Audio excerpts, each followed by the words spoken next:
இப்போ one thing, Sengottaiyan அவர்கள் தாவேகாவில் சேர்ந்தது தாவேகாவுக்கு பலமா இல்லை அதிமுகவுக்கு பலவீனமா?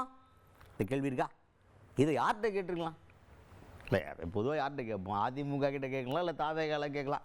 என்ன இவங்க 2 பேர்கிட்ட கேட்கும்போது நமக்கு வைப்ரண்ட்டான ஆன்சர்ஸ்லாம் வரும். ஆனால் நம்மளுங்க இன்னும் கொஞ்சம் க்ரியேட்டிவாக யோசிச்சு சார் அவங்க எல்லாம் கேட்டால் அவங்க சொல்லுவாங்க சார், இருந்தாலும் உங்கள்கிட்ட கேட்டால் அதான் சார் வேற லெவலில் ஒரு பதில் வரும் அப்படின்னு சொல்லிட்டு அதிமுகவோட கூட்டணியில் இருக்க ஒரு முக்கியமான கட்சிக்காரர்கிட்ட போயிட்டு கேட்டிருக்காங்க. அவரு ரொம்ப ப்ராக்டிக்கலாக பேசியிருக்கார். மிகைப்படுத்தி பேசல, ஆனால் ப்ராக்டிக்கலாக பேசியிருக்கார். யார் அவர்?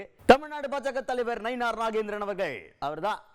இப்போ அவர்கிட்ட தான் அதை கேட்டாங்க. செங்கோட்டையன் அவர்கள் தாவேகாவுக்கு போயிட்டார், இதனால அதிமுகவுக்கு ஏதாவது பின்னடைவு வருமா, இல்லை தாவேகாவுக்கு இது பலமாக அமையுமா, குறிப்பாக உங்கள் கூட்டணியில் இருக்கிற ஒரு கட்சியிலிருந்து முக்கியமான மூத்த தலைவர் வெளில போயிட்டார், இது எப்படிப்பட்ட பாதிப்பை ஏற்படுத்தும் அப்படின்னு கேள்வி கேட்குறாங்க. அதுக்கு நயினார் நாகேந்திரன் அவர்கள் என்ன சொல்கிறாருன்னா, அதிமுகவுக்குன்னு ஒரு ஓட் பேஸ் இருக்குது, ஓட் பேங்க் இருக்குது, அது ஒரு வாக்கு வங்கி. அந்த வாக்கு வங்கி எங்கேயுமே டிசால்வ் ஆகாது. யார் இருந்தாலும் சரி போனாலும் சரி அது பெருசாக கரைஞ்சு போன மாதிரி ஒரு வரலாறே கிடையாது. அதிமுகவுக்கு இருக்க ஓட்டு அதிமுகவுக்கு தான் அப்படின்றது தான் இப்போ வரைக்கும் வரலாறு நம்ம கற்றுக் கொடுத்துருக்க பாரோம். ஆனால் இது இப்படியே இருக்குமா, இல்லை செங்கோட்டையன் அவர்கள் போனதுனால இதில் வாக்கு வங்கியில் ஏதாவது ஒரு டேமேஜ் இருக்குமா, இல்லை குறையுமா வாக்கு வங்கி அப்படின்றதுலாம் இப்போ நம்ம முன்முடிவுக்கு வர முடியாது. தேர்தல் முடிவில் தான் நம்ம பார்க்க முடியும். இது வரைக்கும் பார்த்த வரைக்கும் அப்படி ஒரு இம்பேக்ட் இருந்தது கிடையாது. வரப்போகிற தேர்தலில் இம்பேக்ட் இருக்குமாங்கிறத தேர்தல் முடிவு அப்புறம் தான் பேச முடியும் அப்படின்னு சொல்லிட்டு ரொம்ப ப்ராக்டிக்கலாக பேசியிருக்கிறார் நயினார் நாகேந்திரன் அவர்கள். இல்லை இணைந்திருக்கிறாங்க.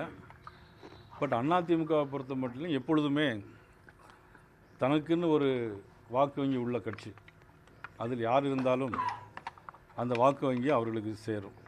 அதில் போன பிறகு அவர்களுக்கு வாக்கு வங்கி அந்த வாக்கு வங்கி அப்படியே போகுமா அப்படின்னு சொன்னால் அது ஒரு கேள்விக்குறி தான். அது உறுதியாக யாரும் சொல்ல முடியாது. தேர்தலுக்கு பின்னால் தான் அதனுடைய பலவீனம் ரெண்டுமே சொல்ல முடியும். இது போக அடுத்த ஒரு முக்கியமான மேட்ரு பேசியிருக்காரு நயினார் நாகேந்திரன் அவர்கள். என்ன மேட்ரு, எதை பற்றி பேசியிருக்காரு அப்படிங்கிறத நீங்களே கேளுங்க. அதாவது தேர்தலில் ஒவ்வொரு தலைவர்களும் ஒவ்வொரு கருத்து சொல்வதற்கு அவங்களுக்கு உரிமை இருக்குது. அந்த உரிமையின் அடிப்படையில், ஜனநாயக அடிப்படையில் அவர்கள் அந்த கருத்தை சொல்லியிருக்காங்க. ஆனால் இதெல்லாம் எப்படி யார் சொல்லணும் அப்படின்னா, இன்றைக்கி எஜமானர்களாக இருக்கக்கூடிய வாக்காளர்கள் தான் அதை சொல்லணும்.